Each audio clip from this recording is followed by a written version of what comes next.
Dans un repère orthonormé OIJ, on vous donne les coordonnées des points A, B et C.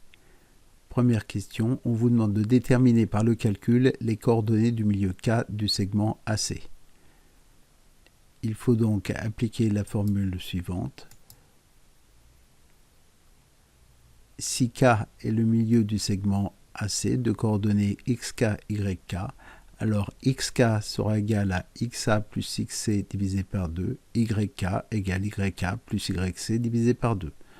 On peut dire aussi qu'on calcule la demi-somme des abscisses et la demi-somme des ordonnées. Cela nous donne moins 0,5 pour xk et 1,5 pour yk. Donc les coordonnées de K sont le couple moins 0,5, 1,5.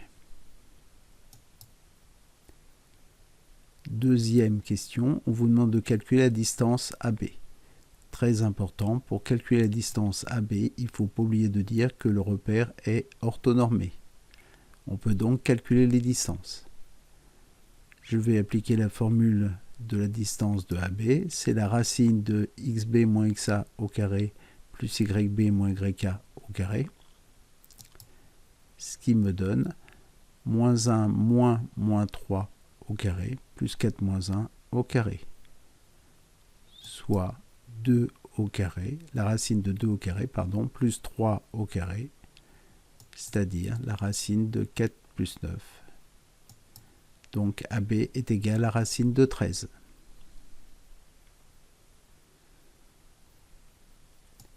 Troisième question. Vous devez déterminer par le calcul les coordonnées du symétrique D de B par rapport à K. Ensuite, on vous demandera de vérifier graphiquement.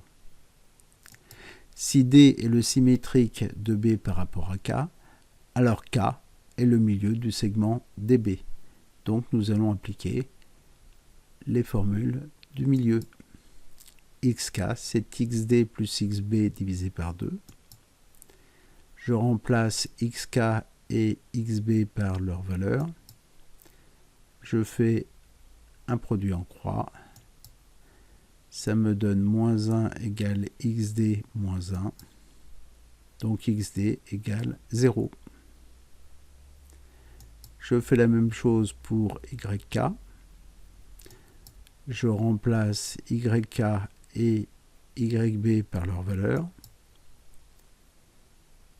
Je fais mon produit en croix, ce qui me donne 3 égale yd plus 4, soit yd égale moins 1.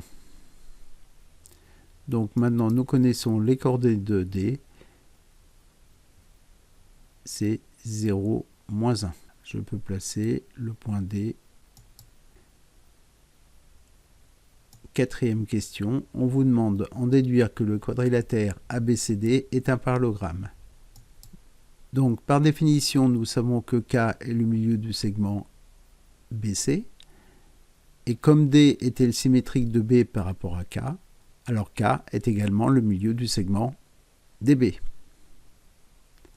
On en déduit que les diagonales de ABCD se coupent en leur milieu, donc ABCD est un parallélogramme.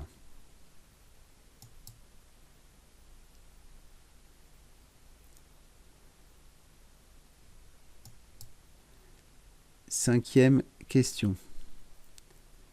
On vous demande, le quadrilatère ABCD est-il un losange? Alors, nous savons déjà que c'est un parallélogramme. Et maintenant, nous avons deux possibilités pour démontrer que c'est un losange. Ou nous démontrons que les diagonales sont perpendiculaires, ou bien nous montrons qu'il a deux côtés consécutifs égaux.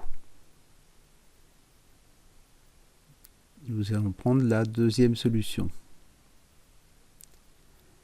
Je vais calculer donc BC. BC, c'est racine de 3 au carré plus 2 au carré. Ça me donne racine de 13. AB est égal à BC est égal à racine de 13. Un parallélogramme qui a deux côtés consécutifs de même longueur est un losange. ABCD est donc un losange. On aurait pu également montrer que les diagonales du parallélogramme étaient perpendiculaires en montrant que AKB était un triangle rectangle.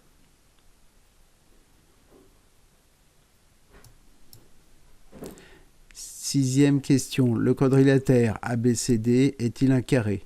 Justifié par le calcul.